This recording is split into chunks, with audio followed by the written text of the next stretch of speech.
ada seorang laki-laki yang beli HP second dan ternyata banyak banget kejadian mistis yang terjadi di HP itu. Sampai akhirnya dia nemu banyak banget hidden file yang menyeramkan di sana.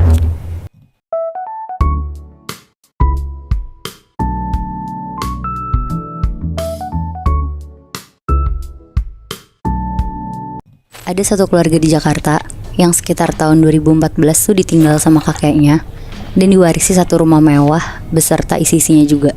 Anak yang diwarisi itu Pak Surya namanya. Dia nikah sama Bu Irma dan punya 2 anak.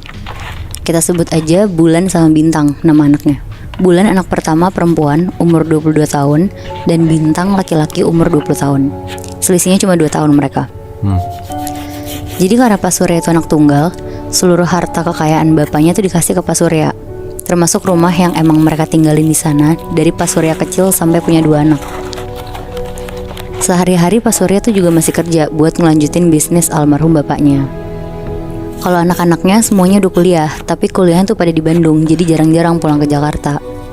Paling mereka tuh pulang kalau libur panjang semesteran doang, dan itu tuh diwajibin sama Pak Surya, karena mereka tuh selalu cari alasan gitu loh buat gak pulang kalau lagi ada libur-libur lainnya selain semesteran.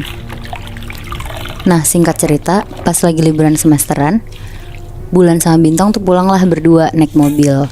Emang mereka berdua tuh bawa mobil ke kampus bareng, soalnya kan sama-sama di Bandung kuliahnya.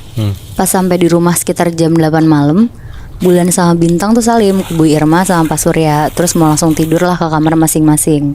Soalnya waktu itu keadaan Bandung Jakarta tuh lagi macet banget, dan mereka 6 jam perjalanan. Jadi bener-bener mau langsung tidur dan bilang buat ngobrol tuh besok pagi aja. Pas udah tidur, Bulan tuh denger Moebi kayak ada suara Bintang manggil-manggil dia tapi dari arah kamar Bintang.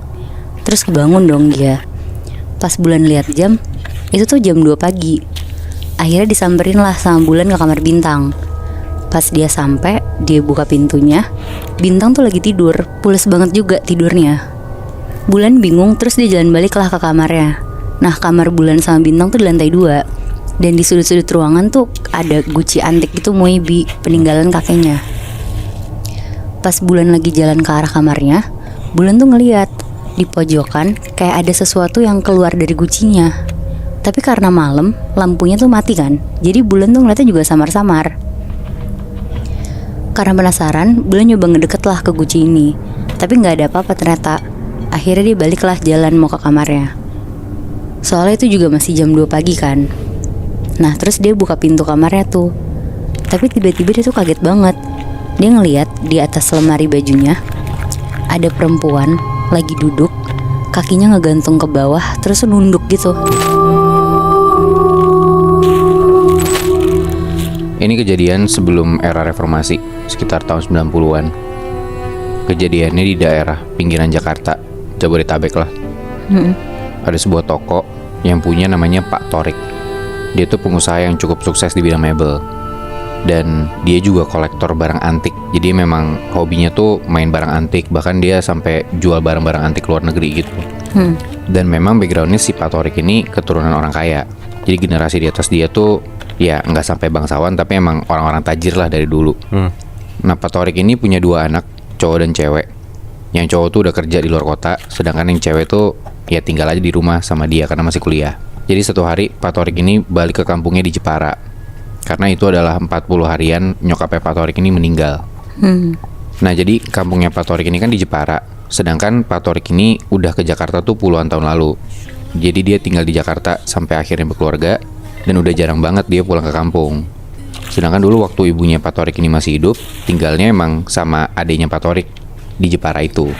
Nah, Pak Torik balik, dia ke rumah si nyokapnya itu. Terus dia ngomong sama adiknya, "Ini bukannya Mas gak ngehormatin ya, tapi Mas juga lagi nyari barang antik nih." Tuh. Terus adiknya bilang, "Sebenarnya mah di sini banyak banget barang antik," kata adiknya gitu. "Ibu tuh nyimpen banyak banget, ibu sama bapak. Nah, bahkan dari keturunan-keturunan atas itu emang banyak banget barang-barang antik. Dan itu disimpannya di gudang rumah nyokapnya Pak Torik ini." Langsung lah Pak Torik ke gudang dan pas dilihat emang bener-bener banyak banget barang-barang antik di situ. Ada kotak-kotak kayu antik, lemari, guci-guci, dan emang masih pada bagus banget, cuman berdebu aja. Terus Pak Torik bilang, ya udah, ini aku bawa, aku jualin ke Jakarta, nanti hasilnya kita bagi rata, anggap aja warisan. Pak Torik bilang gitu. Sampai akhirnya dibawa, dan itu barangnya sampai 2 truk gitu katanya Muih, Nat. Saking banyaknya Saking tuh. banyaknya. Dibawalah ke workshopnya dia, ya kayak ya tempat toko mebelnya dia lah. Ya. Diberes-beresin sama si karyawannya Pak Torik ini, sambil dilihat-lihat sama dia, sambil diawasin gitu. Karyawannya ngelap-ngelap. Terus Pak Torik ini jatuh cinta, naksir banget sama satu meja rias. Nah terus Pak Torik bilang ke karyawannya, coba ini dilap, dirapihin, dibagusin gitu ya. Udah tuh dibenerin, diberesin sama karyawannya. Terus setelah itu Pak Torik tuh dikasih tahu sama karyawannya ini, Pak, ini meja riasnya ada satu laci yang kekunci, nggak bisa dibuka. Kalau saya buka paksa takutnya rusak. Jadi lo bayangin nih, ada meja rias cewek gitu, ada cerminnya, terus meja gitu kan di bawahnya. Nah meja ini punya 4 laci. Di sisi kanan tuh ada 2, di sisi kiri ada 2 juga. Nah laci yang di sisi kanan bagian bawah itu nggak bisa dibuka. Dan itu nggak ada kuncinya emang. Nggak ada kuncinya. Kata karyawannya, ini lacinya semua bagus sih Pak, cuman yang bagian kanan tuh nggak bisa dibuka, paling ya jadi ornamen aja. Ketimbang dipaksa buka ntar benerinnya susah. Tapi saran saya sih nggak usah dipakai aja Pak, gitu. Karena dibanding nggak bisa useful sepenuhnya gitu, jadi ya udah taruh sini aja gitu. Tapi Pak Torik maksa, udah biarin aja, yang penting bisa dibawa pulang. Terus di situ tuh karyawannya kayak agak nahan gitu Nat, Muy. Mukanya kayak nggak enak, nyari alibi gitu loh, buat nih meja rias nggak usah dibawa. Karyawannya nyaranin, saran saya sih jangan Pak. Tapi kalaupun Bapak mau, mending dimandiin kembang. Soalnya ini barang udah tua banget, lebih tua dari Bapak, bahkan lebih tua dari saya. Kita nggak tahu barang yang kita punya itu sebelumnya ada cerita apa di baliknya. Apalagi barang bekas kan. Banyak banget barang-barang bekas yang sekarang tuh pada dicari orang-orang. Karena yang tadi gue bilang juga di awal kan pada mau nge-thrift gitu. Nggak cuma baju, tapi banyak banget barang-barang lama atau antik yang dijual dan orang-orang tuh pada beli lah. Salah satu di Gcamp. Gue dapat cerita ada orang yang nge-thrift di Gcamp di salah satu tempat thrift di Jakarta. Dia ini cewek namanya Sania. Dia baru masuk kuliah waktu 2019, dan pas baru masuk kuliah banyak banget circle barunya Sania ini yang ternyata pada suka-suka foto culture gitu. Kayak foto-foto analog, foto-foto di Gcamp. Nah si Sania ini tertarik lah buat main di Gcamp. Oh, ngikut gitu. Iya. Dia ngerasa katanya hasilnya tuh lebih oke dan bisa foto semaunya kan. Kalau misal analog kan ada filmnya tuh. Kalau misal di Gcamp itu kan ada cuman kayak beli memory card udah bisa foto semaunya kan. Di Gcamp tuh yang bisa dilihat ya, Iya. dari kameranya. Iya benar. Dan bisa video juga gitu Nat. Nah Sania ini mintalah sama teman kampusnya si Danang buat nyari di Gcamp. Karena Danang tuh juga anak culture foto gitu.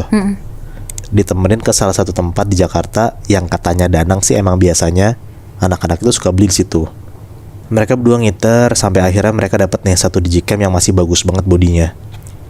Akhirnya Sania beli tuh di Gcamp itu, dan abangnya bilang kalau di dalam di Gcamp itu masih ada kebawa memory card orang yang punya dulu sebelumnya. Tapi masih banyak kapasiti memorinya. Jadi kalau misalnya emang Sania mau pakai tuh nggak apa-apa. Tapi ditawarin nih sama abangnya, mau pakai memory card baru dan yang lama dibuang atau kayak gimana. Sisanya bilang mau pakai memory card baru aja, cuman memory card lamanya nggak usah dibuang. Dibilang sayang kan kapasitinya masih banyak, jadi masih bisa dipakai. Iya benar-benar. Tapi emang nggak bisa di-delete ya foto-foto lamanya? Bisa Oh, bisa. di-delete, cuman si abangnya ini emang nggak ngapus gitu loh Nat. Udah lah, akhirnya si Sania transaksi dan pulanglah Sania dengan Digicam barunya ini. Malam hari itu Sania bener-bener kayak excited banget lah sama mainan barunya ini. Terus selama perjalanan dari si tempat itu sampai pulang, Sania tuh foto-fotoin semua segala macam. Nah dia tuh baru sempat ngelihat semuanya tuh pas malam, pas sampai rumah sekitar jam 9-an. Dia liatin hasil-hasil fotonya yang tadi dijepret, sampai akhirnya dia ngeliat lah hasil-hasil foto zaman dulu yang ada di memori lamanya ini. Ternyata isi foto-foto yang memory card lama ini kayak ada satu foto keluarga lagi jalan-jalan, ada foto, ada video, tapi banyakan fotonya. Ada beberapa orang di foto itu yang nggak tahu lah Sania itu yang mana anak, yang mana orang tua, pokoknya banyak tuh. Karena dia ngeliat foto dan videonya itu kayak ada satu keluarga besar lagi liburan. Ada 6 orang tua, ada anak muda juga, dan ada 4 anak-anak di situ. Dia ngeliat tuh semua hasil fotonya satu-satu, dia ngeliatin. Nah dia ini ngeliat dari laptop. Jadi kan bisa ngeliat tuh hasil jelas kayak gimana kan bentukannya kan. Karena memory card udah dipindahin ke laptopnya. Ada beberapa foto yang dia salfok banget, apalagi pas brightness itu dinaikin. Yang pertama, sisanya tuh ngeliat ada foto di situ ada 2 anak kecil lagi gandengan tangan, background tuh air terjun. Nah di tengah anak kecil itu ada bayangan hitam gede, matanya merah lagi berdiri. Waduh. Pas banget di belakang 2 anak ini.